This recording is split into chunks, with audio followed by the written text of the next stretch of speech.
Press the bell icon of the ePathshala channel and never miss another update. So guys, welcome back your class. History की class का दोस्तों ये chapter 5th है, 4th chapter का नाम है इस्लाम, उदय और विस्तार। दोस्तों हम इसमें पूरी तरीके से पढ़ने की कोशिश कर रहे थे कि इस्लाम धर्म की शुरुआत कहाँ से हुई थी और साथ साथ में इसका जो एक्सपेंशन था, विस्तार जो था वो कहाँ तक हुआ था। क्लास 11th की दोस्तों हिस्ट्री का चैप्टर 5th है ये, और चैप्टर 5th 100/1% हमारा एग्ज़ाम में आने वाला है। ये वीडियो का 5वां पार्ट है। इससे पहले हमने वीडियो के 4 पार्ट अपलोड किए हुए हैं। अगर आपने इसके 4 पार्ट नहीं देखे हैं तो please skip this video, because अगर आप चौथा पार्ट, तीसरा पार्ट, दूसरा पार्ट, पहला पार्ट नहीं समझे हैं तो आप 5th पार्ट बिल्कुल भी नहीं समझ पाएंगे। तो मेरी बस आपसे रिक्वेस्ट यही है कि पहले वो 4 पार्ट वॉच करिए, जब जाके आपको 5th पार्ट समझ में आएगा, क्योंकि इसमें इस्लाम धर्म के उदय के बारे में है और क्लास 11th की हिस्ट्री में बहुत डीपली समझाया हुआ है। लेकिन आप ePathshala चैनल के थ्रू बहुत ही लाइटली तरीके से और बहुत ईजी तरीके से समझने की कोशिश करते हैं हिस्ट्री के चैप्टर को। तो आइए अब हम स्टार्ट करते हैं 5th चैप्टर के अंदर क्रूडस के बारे में, जिससे आप पूरी तरीके से धर्म युद्ध बोलते हैं।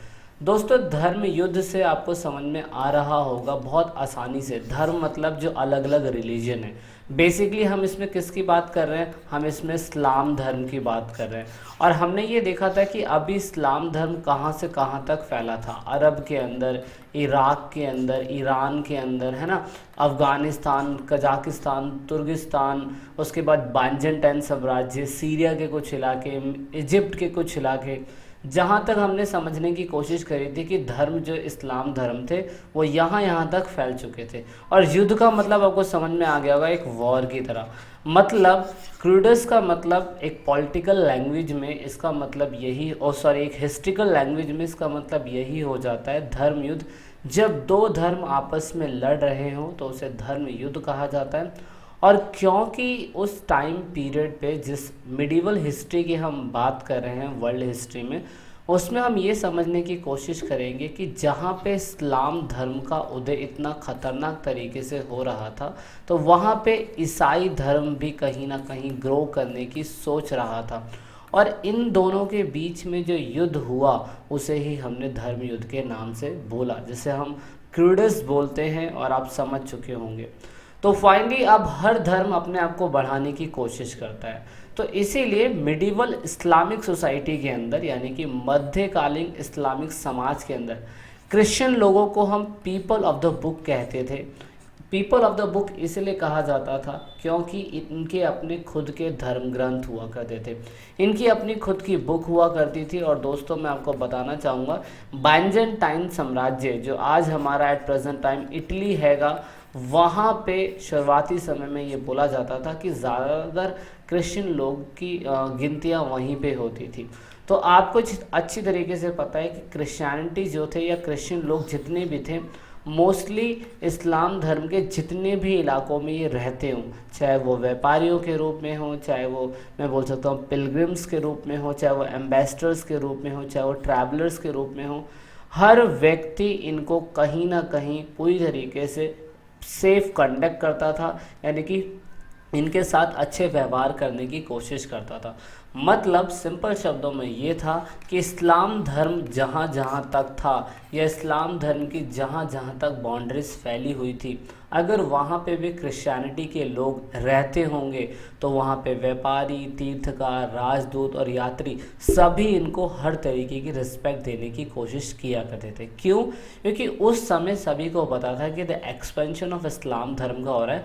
क्रिश्चियनिटी तो उस समय दूर दूर तक नहीं थी। लेकिन दोस्तों यहाँ पर अब दिक्कत ये हुई कि शुरुआती समय में तो कोई प्रॉब्लम नहीं हुई थी, लेकिन धर्म युद्ध में जब जेरूसलम को जीत लिया गया था, जेरूसलम एक क्रिश्चियनिटी का सबसे इम्पॉर्टेंट होली प्लेसों में से माना जाता है और साथ में क्रिश्चियनिटी के लिए बहुत ज़्यादा इम्पॉर्टेंट था। इसीलिए 11th सेंचुरी के अंदर आते आते मुस्लिम लोगों के लिए दुनिया के अंदर बहुत ज़्यादा दुश्मनी बढ़ने लग गई।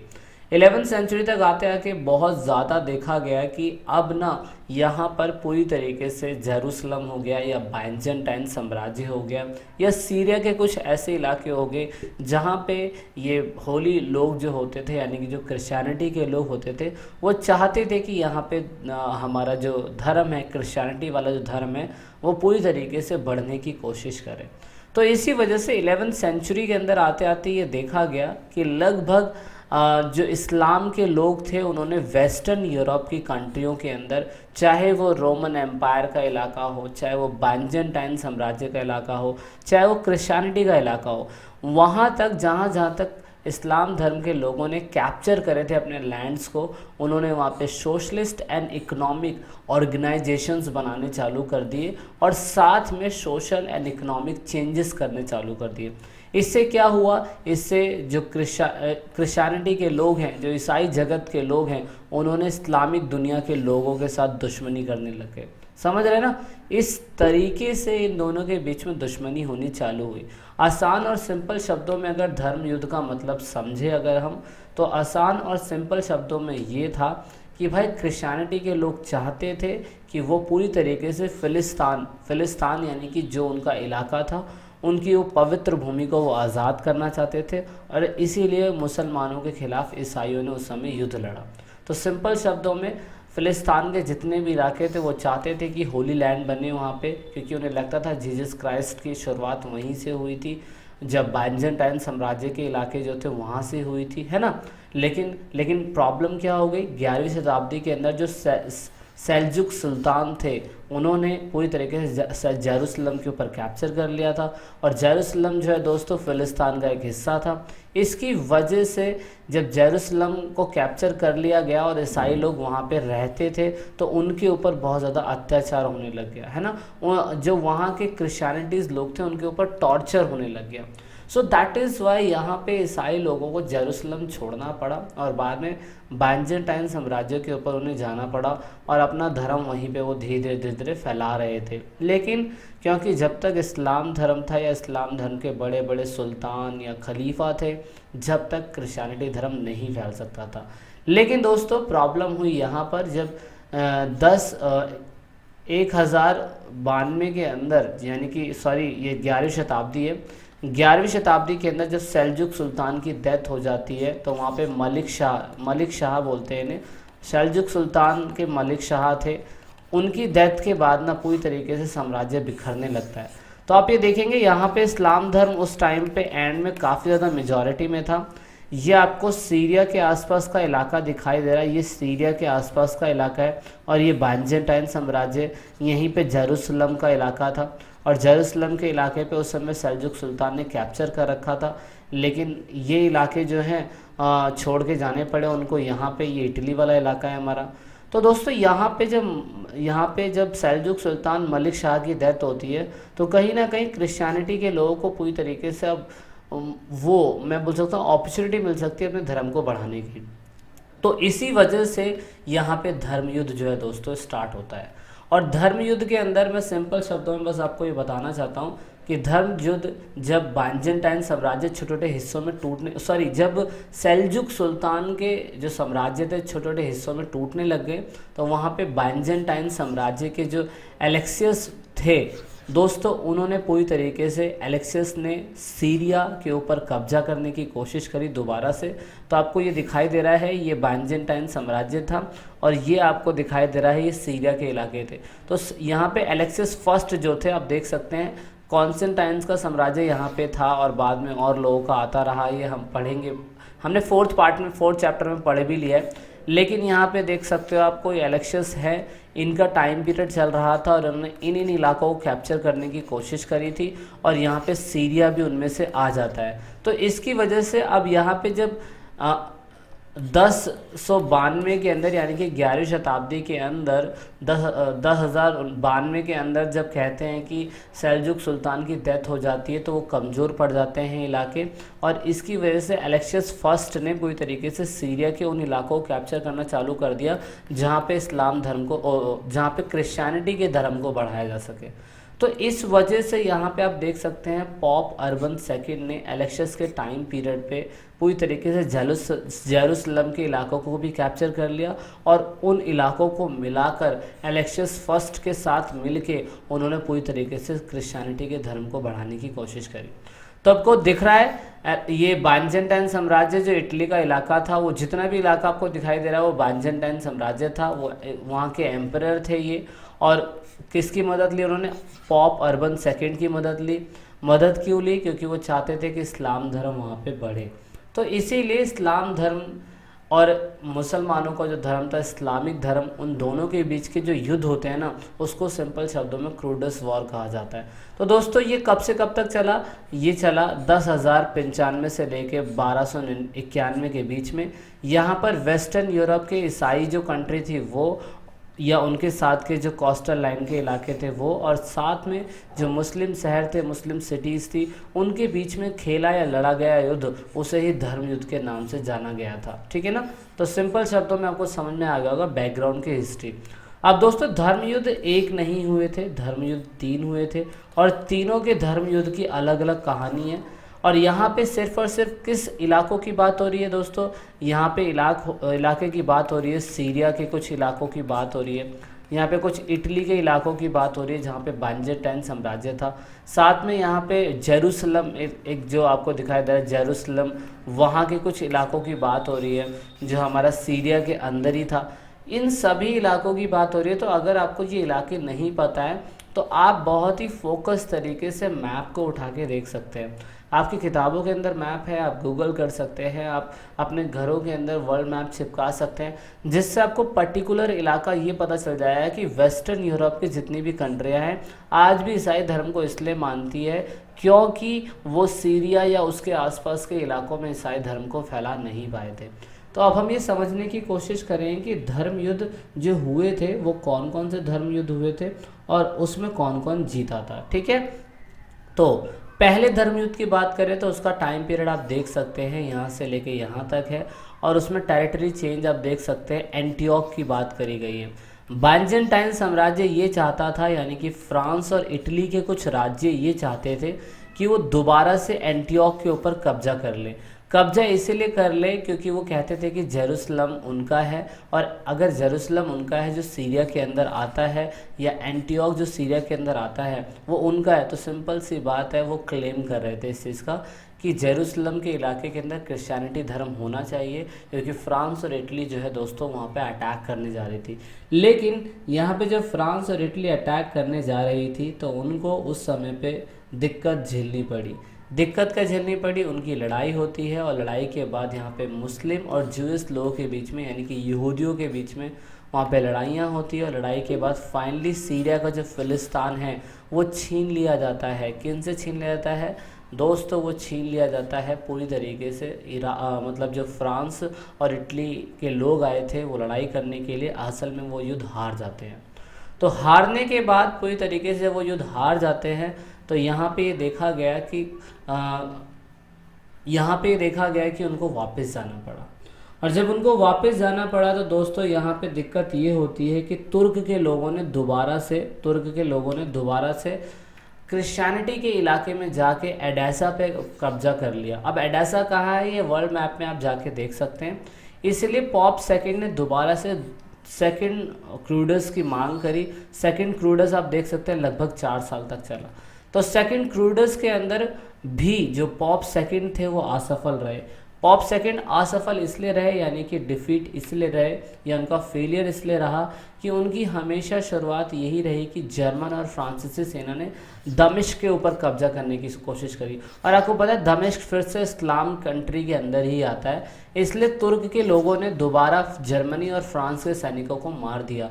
क्यों मार दिया? क्योंकि आपको पता है कि तुर्की जो लोग थे वो अच्छे घुड़सवारक थे, हॉर्स राइडर थे। साथ में कुछ इंडियंस लोग जो थे इनके साथ जुड़े हुए थे। उस समय पे बात बता रहा हूँ, उस टाइम पीरियड पे सलम अल दीन जो है, सलारदीन बोलते हैं इसे, इसने मिस्र और सीरिया के जितने भी इलाके थे उन सभी इलाकों पे दोबारा से इस्लाम धर्म को कैप्चर कर लिया, और ईसाइयों के खिलाफ उस समय पे इन्होंने जिहादत छेड़ दिया या जंग छेड़ दी। और साथ में सलाहुद्दीन आपको दिखाई दे रहा है, इन्होंने पूरी तरीके से जो भी ईसाई चर्च थे वहाँ पे, कहाँ पे दोस्तों, जेरूसलम के अंदर या सीरिया के अंदर या मिस्र के अंदर जितने भी ईसाई चर्च थे उन सभी चर्च को पूरी तरीके से मुस्लिम मस्जिदों में बदल दिया। इससे जेरूसलम आज भी पूरी तरीके से आप देखेंगे कि मुसलमानों का गढ़ बना हुआ है, यह इस्लामिक कंट्री बनी हुई है और उसकी शुरुआत आज से नहीं है, बहुत पहले से हो रही है। इसीलिए फाइनली जेरूसलम या सीरिया या मिस्र के जितने भी इलाके हैं वो आज भी पूरी तरीके से किस में कन्वर्ट हो रखे हैं, पूरी तरीके से इस्लाम धर्म में कन्वर्ट हो रखे हैं। इसीलिए इसकी मांग को दोबारा से क्या कहते हैं, मतलब सोचा कि कहीं ना कहीं फ़िलिस्तीन को छीना जाए दोबारा से, लेकिन दोस्तों यहाँ पे फ़िलिस्तीन छीना नहीं गया और लास्ट में फ़िलिस्तीन का ही युद्ध हुआ, जिसे थर्ड क्रूडस बोला जाता है। उसका टाइम पीरियड आप देख सकते हैं, लगभग 3 साल तक ये भी वॉर चला और फाइनली यहाँ पे जो फ़िलिस्तीन है उस इलाके को पूरी तरीके से यहाँ पे ममलुक है जो मिस्र के उस समय शासक थे, उन्होंने फ़िलिस्तीन के ऊपर कंट्रोल पा लिया और इससे फाइनली धर्मयुद्ध, तीसरा धर्मयुद्ध ख़त्म हुआ। और इसीलिए आप देखेंगे कि यूरोप के अंदर जितनी भी कंट्रियां हैं जो इस्लाम धर्म में रुचि रखती हैं वो इस्लाम धर्म को आज भी मानती हैं और जितने भी वेस्टर्न यूरोप की कंट्रियां हैं वो आज भी क्रिश्चियनिटी धर्म को मानती है। तो फाइनली धीरे धीरे यूरोप की कुछ कंट्रियां जहाँ पे इस्लाम धर्म था उनके पॉलिटिकल और कल्चर जो है उसका डेवलपमेंट हुआ और बाद में तीसरा ये ख़त्म होने के बाद, धर्मयुद्ध ख़त्म होने के बाद यहाँ पे ये देखा गया कि जहाँ जहाँ पर क्रिश्चियनिटी धर्म थे, जहाँ जहाँ पर क्रिश्चियनिटी या मुस्लिम की मिक्स पॉपुलेशन रहती थी वहाँ पे हमेशा उनके बीच में डिस्प्यूट होता रहता था और साथ में ये कोशिश यही करते थे कि पश्चिम और पूर्व यूरोप की जितनी भी कंट्रियां हैं उसके अंदर ये कोशिश करी जाती थी कि मुस्लिम पावर रिस्टोर हो, या इटालियंस लोग सोचते थे कि हमारी पावर रिस्टोर हो। यानी कि ये जो धर्म युद्ध था पूरी तरीके से इस्लाम और ईसाई धर्म, क्रिश्चियनिटी धर्म दोनों एक दूसरे को बढ़ाने की कोशिश कर रहे थे। इसलिए आप ये देखेंगे कि आज की डेट में जितने भी वेस्टर्न यूरोप की जितनी भी कंट्रियां हैं दोस्तों, वेस्टर्न यूरोप की जितनी भी कंट्रियां हैं उसमें आज भी पूरी तरीके से ईसाई धर्म है, लेकिन यूरोप के कुछ इलाकों के अंदर आज भी मुस्लिम धर्म बना हुआ है। लेकिन इराक, सीरिया, उसके बाद इजिप्ट, जेरूसलम, या मैं बोल सकता हूँ अरब या अफ़गानिस्तान, तुर्किस्तान है ना, कजाकिस्तान, पाकिस्तान, इसमें कहीं ना कहीं मुस्लिम धर्म आज भी है। ठीक है ना। तो ये था हमारा धर्मयुद्ध के बारे में। दोस्तों अब हम ये जानने की कोशिश करेंगे अगले पार्ट के अंदर कि इतना टाइम पीरियड बीत गया था तो हर किसी के टाइम पीरियड में, चाहे वो इस्लामी जगत के हो, चाहे वो मुसलमान का हो, चाहे वो क्रिश्चियनिटी का टाइम पीरियड हो, उन लोगों ने अगर अपने इलाकों को जीता था तो वहाँ पे कैसी कैसी उन लोगों ने, मतलब कह सकते हैं कि मतलब पॉलिसीज़ बनाई होगी या इकोनॉमिक व्यवस्था इनकी कैसी होगी, वो हम जानने की कोशिश करेंगे। ये वीडियो का दोस्तों 5th पार्ट था, आगे 3 पार्ट और आएंगे जो चैप्टर को आगे लेके जाएंगे। बहुत बड़ा चैप्टर है इसलिए मुझे पार्ट्स में बनाना पड़ रहा है। सारे पार्ट्स को देखिएगा जब भी आपको चैप्टर पूरी तरीके से समझ में आएगा। So this is it in this video and let's meet in the 6th part of this chapter. तो लास्ट में दोस्तों अगर आप वीडियो को देख रहे हैं और ई पाठशाला चैनल के आप सब्सक्राइबर हैं या नए सब्सक्राइबर हैं तो ईट पाठशाला की टीम से आप सभी को यही रिक्वेस्ट है कि आप इन सभी वीडियो को अपने दोस्तों के साथ शेयर ज़रूर करें और कोशिश करें कि आप दूसरों को शेयर करवाने के लिए बोलें, क्योंकि आप जितना वीडियो को शेयर करेंगे उतना ही हम और लोगों की मदद कर पाएंगे, क्योंकि पढ़ेगा इंडिया जब भी बढ़ेगा इंडिया। तो वीडियो के लास्ट में वीडियो को एंड तक देखने के लिए, चैनल को सपोर्ट करने के लिए बहुत बहुत धन्यवाद। जय हिंद, जय भारत।